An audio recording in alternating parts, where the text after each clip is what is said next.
কম।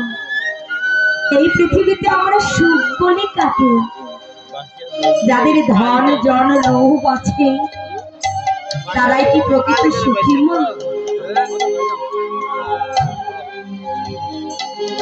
টাকা পয়সা ধন দৌলত থাকলে তাকে সুখ বলে না গো বাবা। এই পৃথিবীতে সুখী কোনজন? না সেই জন যেই জন আমার গোবিন্দকে নিয়ে সংসার গড়ার কথা ভেবেছে, সেই তো প্রকৃত পক্ষে সুখী। নিতাই গৌর হরি।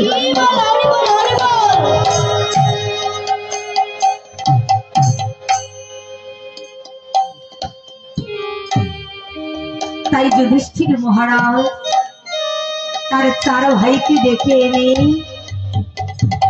বললেন, ভাই রে, তোমরা মনে মনে ভেবেছ এই পৃথিবীতে বুঝি আমি সব থেকে সুখী ব্যক্তি, আমার এত বড় রাজ্য আছে,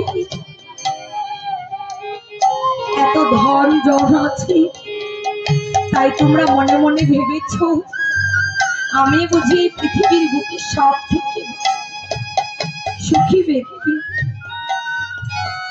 কিন্তু ভাই,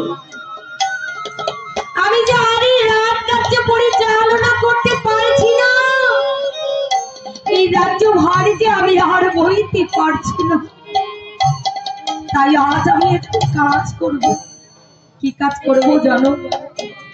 আজ আমি এই রাজ কার্য পরিচালনা থেকে এই রাজ্য আমি চিরজনমের মতো ছেড়ে দিয়ে ওই কৃষ্ণ ভজনে চলে যেতে চাই। নিতাই গৌর।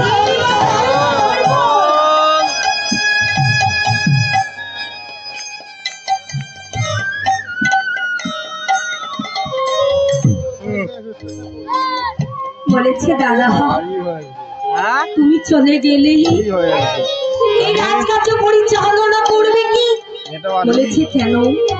তোমরা তো চার ভাই রয়েছ, তোমরা রাজকার্য পরিচালনা করবে। বলেছে প্রজারা তোমায় ছাড়া তো আর কিছু বুঝবে না। বলেছে তোমরা তো চার ভাই রয়েছ।